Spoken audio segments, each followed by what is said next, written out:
A graça e a paz do Senhor Jesus para todos os irmãos e irmãs. A graça e a paz do Senhor Jesus para as famílias brasileiras. Que Deus abençoe esta nação. O Brasil está precisando da ajuda de Deus. Vamos orar para que Deus possa abençoar o nosso Brasil. O título da lição de hoje é Jesus cura o cego de nascença. Jesus, de fato, cura. Ele é o autor da vida. Ele tem o controle sobre toda a existência. Portanto, toda a existência, tudo que Ele criou, Ele tem o controle. E aqui, quando Jesus andava na época dos judeus, pregando a palavra e ensinando aquela nação, Jesus deparou-se, claro, com os judeus, porque o Senhor estava no meio dele e Jesus era judeu. E Jesus, passando, viu um homem cego de nascença. Deve ser horrível uma pessoa cega de nascença, se bem que tem adaptação. O homem se adapta a diversas circunstâncias. E os seus discípulos perguntaram, dizendo: Rabi, quem pecou? Este ou os seus pais, para que nascesse cego? Jesus respondeu: nem ele pecou, nem seus pais, mas foi assim para que se manifestem nele as obras de Deus. Está aqui a resposta. Muitas vezes nós não entendemos uma situação, porque a pessoa nasce com deficiência, porque uma pessoa nasce cega, mas é para que a obra de Deus seja manifestada. Mas Deus permite isso? Permite, está aqui escrito na Bíblia. Deus permite. Veja o caso de José. José, filho de Jacó, ele era um filho muito querido. Jacó depositava muita confiança em José. José teve dois sonhos que revelaram que seus irmãos se curvariam diante dele. E ele foi falar para os seus irmãos, e seus irmãos se sentiram ciúme. E disse: esse então está dizendo que nós vamos nos curvar diante dele? Mas nem José sabia direito, nem seus irmãos, e por fim queriam matar José, mas evitaram, lançaram no poço, retiraram por fim para não matar, venderam a um viajante como escravo. E José saiu ali como escravo, deixou o ambiente familiar do seu pai, deixou todo o conforto para servir como escravo, e José sofreu muito. Então, para ser um homem bom, um homem respeitador, de toda a confiança de seu pai, pela lógica, Deus não deveria deixar, mas Deus permitiu. E José seguiu para o Egito e lá tornou-se um escravo. Depois, por maldade de uma mulher, ele acabou sendo preso, e na cadeia ele procurou fazer tudo com excelência, mas não desviou-se nem afastou-se não afastou-se de Deus. Preferiu permanecer na presença do Senhor, mesmo sob sofrimento e sob perseguição. Mas Deus, como tem o controle de todas as coisas, o Senhor deu um sonho a Faraó, e Faraó não soube discernir. Por fim, chamaram José, e José discerniu aquele sonho. E José foi promovido a governador do Egito. Mas Deus tinha um propósito, era salvar Israel e a sua descendência, que era a família que Deus separou, a família de Deus, livrar da fome. Por fim, transportaram para o Egito. A família se reuniu. José, um homem bom, conforme eu disse, perdoou seus irmãos, não levou nada daquilo como um agravamento, porque sabia que foi propósito de Deus. E por fim, a família de Jacó permaneceu ali até a morte, e permaneceu o povo de Israel no Egito por muitos anos. Então Deus permite coisas que a gente às vezes fica encabulado. O nosso racional não consegue entender o propósito de Deus. Pois bem, e Jesus respondeu: nem ele pecou, nem seus pais, repetindo o versículo, mas foi assim para que se manifestem nele as obras de Deus. E Jesus falou: convém que eu faça as obras daquele que me enviou enquanto é dia. A noite vem quando ninguém pode trabalhar. Então, uma chamada para nós também, para todos os cristãos convertidos a Jesus, através dessa palavra. Fazer a obra do Senhor enquanto é dia, porque a seara é muito grande. No Brasil, a seara é muito grande. Está pronta para a colheita, mas os ceifeiros são poucos.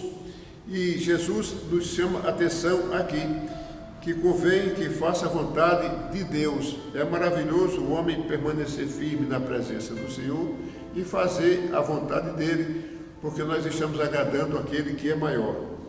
E Jesus disse: enquanto estou no mundo, sou a luz do mundo. Foi ele que alumiou esse universo, as nações daquela época, e se replicou esta luz até os dias de hoje. E a igreja é chamada de luz do mundo e sal da terra, e tem o dever de anunciar as boas novas de salvação para todo aquele que está distante de Deus. E seguindo, tendo dito isto, Jesus olhou para aquele cego e cuspiu na terra, e com a saliva fez um lodo e untou com o lodo os olhos do cego. E disse: vai, lava-te no tanque de Siloé, que significa enviado. Foi, pois, e lavou-se e voltou vendo. Veja que aquele homem estava cego, e Jesus foi ali, cuspiu naquela terra, formulou um medicamento, fez uma fórmula instantânea e aplicou no olho do cego, e o cego ficou vendo. Ora, os judeus não estavam acostumados com milagres daquela forma. E nem hoje nós também estamos muito acostumados dessa forma de cuspir na terra, não é? Mas Jesus fez o homem do pó da terra. Então Jesus, ele, claro que ele tinha capacidade, eu falo tinha porque eu me refiro ao passado, tinha capacidade de formular um medicamento ali da terra com a saliva e aplicar em qualquer lugar do corpo de homem, e o homem seria curado. Então foi um milagre, de forma que os judeus ficaram espantados, porque eles não estavam acostumados com aquilo. Eles viviam sob a égide da lei, sendo regrado e regulado pela lei, envolvidos no pecado, porque a lei de fato não era suficiente para perdoar o pecado do homem, mas Jesus já estava ali tramitando e transitando e ensinando o Evangelho, ou seja, trazendo boas novas de salvação para as pessoas. Mas eles resistiam, mas tiveram aquele que adotaram a palavra do Senhor, receberam a palavra do Senhor com alegria, que foram os discípulos que nós chamamos de apóstolos, e depois tantos outros, até os tempos de hoje. A multiplicação ocorreu em um grande volume de salvação. São muitos nomes escritos no livro da vida para a glória de Deus. Então os vizinhos e aqueles que antes tinham visto que era cego diziam: não é este aquele que estava assentado e mendigava? Uns diziam: é este. Outros: parece com ele. E ele dizia: sou eu. Ele não acreditava, estava em dúvida, porque não estava acostumado com um evento de tal volume, de tal monta, de tal grandeza. Diziam-lhe, pois: como se te abriram os olhos? Ele respondeu e disse: um homem chamado Jesus. Maravilhosa essa palavra. O homem chamado Jesus, ele curou aquele homem. O homem chamado Jesus morreu na cruz por nós, sem culpa alguma, mas morreu por nossa culpa. E ali suportou humilhação, dores, foi escarnecido, e o Senhor suportou tudo firme, olhando para o infinito, olhando para a vida eterna, olhando para a vida espiritual futura das pessoas, olhando para as nações, as pessoas que haveriam de aceitá-lo e segui-lo e anunciar as boas novas de salvação. Jesus calado estava, calado ficou, não abriu a sua boca, mas suportou as dores, porque era necessário que ele suportasse, e ele sabia disso, mas ele estava ali destruindo o poder da morte. Jesus é reto e o justo juiz, príncipe da paz, luz do mundo, estrela da manhã, maravilhoso conselheiro, Deus forte. Portanto, vale a pena, mas vale muito a pena a pessoa seguir a Jesus, seguir a Ele, que é a luz do mundo, que clareia, que ilumina, que brilha. Seguir a Ele, que é o maravilhoso conselheiro, e não este mundo que traz conselhos que envolvem as pessoas em pecado. Muita gente anda neste mundo envolvido no obscurantismo, envolvido no pecado e se afastando de Deus. Portanto, a igreja tem a função de clarear e iluminar a mente dessas pessoas através dessa palavra que salva. Veja que o Jó, na época que foi provado, e eu dei estudos sobre Jó, 3 estudos sobre Jó, ele permaneceu firme a pecar, ou seja, ele preferiu permanecer firme diante de Deus, mesmo diante de uma provação terrível, mas ele não aderiu ao pecado. Ele permaneceu diante do Senhor com a firmeza tal que estranhou muitos amigos, aqueles que o acusavam, e as pessoas ficam observando até hoje como aquele homem suportou. Mas ele só suportou por causa de uma coisa chamada esperança em Deus. Nós devemos colocar nossa esperança no Senhor, mas nós só podemos colocar nossa esperança no Senhor se nós tivermos comunhão com Ele, porque se nós não conhecemos a Deus, nós não podemos gerar esperança. E se gerarmos, a nossa esperança é muito fraca, porque nós não temos o exercício da fé. A Bíblia diz que a fé é o firme fundamento das coisas que se esperam e a certeza das coisas que não se veem. Portanto, é bom que nós adotemos o princípio da fé, a nossa fé em ação, para que nós possamos gerar esperança. Nós temos a Bíblia, os patriarcas, que são exemplos para nós, que são referência de vida, de obediência a Deus, e o Senhor Jesus, que veio para nos salvar, que veio para nos abraçar, veio para nos acolher. Ele sim exerceu um papel fundamental, que eu chamo o maior evento da humanidade, que foi a sua crucificação na cruz do Calvário.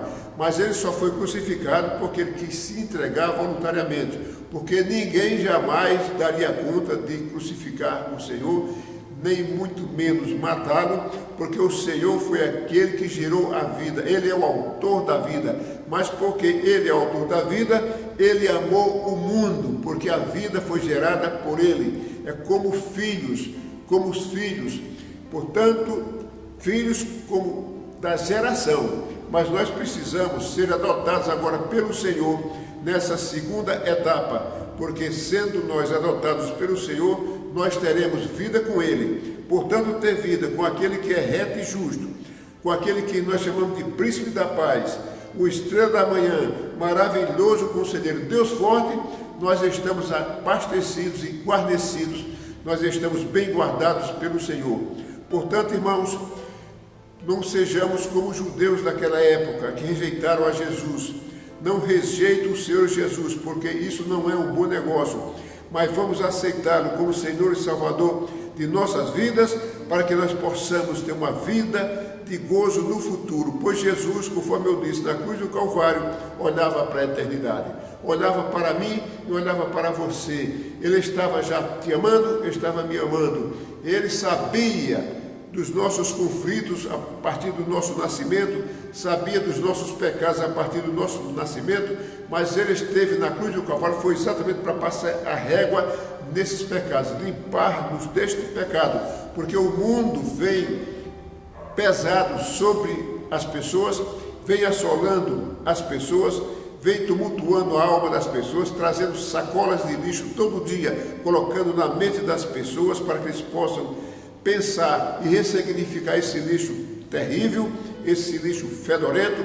Mas Jesus veio para trazer para nós a luz do mundo, Ele veio trazer para nós a limpeza, a higienização espiritual. Ele é o Senhor, portanto, nós devemos nos render diante do Senhor, porque Ele é maravilhoso, Ele é Deus eterno, é o Senhor que nos chamou e que por nós Ele morreu, mas morreu uma morte para a vida, para nos dar a vida e a vida em mudança. Logo, Jesus ressuscitou, porque ele não poderia ficar morto, porque ele é Deus.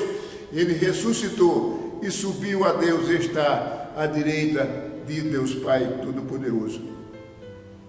E nós estamos aqui em comunicação com Ele, em comunhão com Ele. A Bíblia diz que o Espírito Santo habita em nós.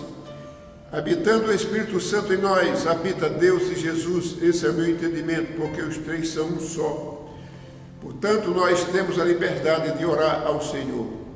E quando nós oramos ao Senhor, nós oramos em intimidade, porque Ele habita em nós. Eu estive vendo o testemunho de uma senhora. Ela disse que nasceu com deficiência e o médico disse: olha, ela não vai passar da adolescência, vai morrer, não suporta a vida. Mas ela permaneceu firme, com esperança. E essa mulher tornou-se adolescente, ficou adulta e casou-se. Teve filhos e viveu muitos anos casada. E ela relatou: eu tenho 85 anos e fiquei viúva, mas passaram muitos anos casados. E aquela mulher disse: mas eu venci todas as batalhas, porque o Deus que está em mim me deu força e eu venci.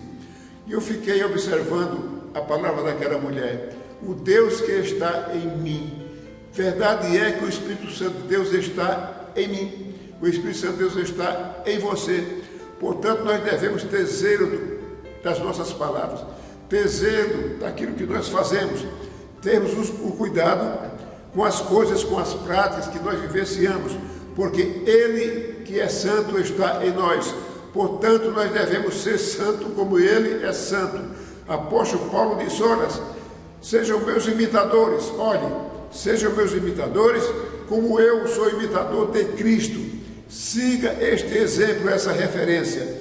Estando o Espírito Santo de Deus em nós, nós não podemos nos envolver com as coisas desse mundo, nós não podemos nos envolver com as passadas deste mundo, com as festas desse mundo mais, porque nós somos separados, nós somos chamados filhos de Deus. Sendo os filhos de Deus, somos separados. Sendo separados, a Bíblia diz que nós somos santos. Portanto, ser santo é um privilégio, ser separado. E há pessoas que dizem assim: esse só quer ser santo. No passado fez tanta coisa ruim, mas fez no período da ignorância, porque a ignorância leva o homem a situações difíceis, complicadas, mas Deus deu clareamento, porque Ele disse: eu sou a luz do mundo. E aquela pessoa foi vivificada em Jesus, foi transformada, e ele tornou-se uma pessoa separada. E pessoa separada, a Bíblia diz que é santa, ou seja, não se contamina com este mundo. Portanto, irmãos, o milagre de Deus está presente, o milagre de Deus está disponível, o milagre de Deus está no meio da sociedade para ser manifestada, mas vai depender da nossa fé, da nossa comunhão. Contudo, há sempre exceção. Quando Deus quer manifestar o seu poder, não há quem impeça. Ele chega, manifesta a sua glória, Ele cura, Ele salva e Ele liberta. E fiquem com Deus, o nosso Senhor.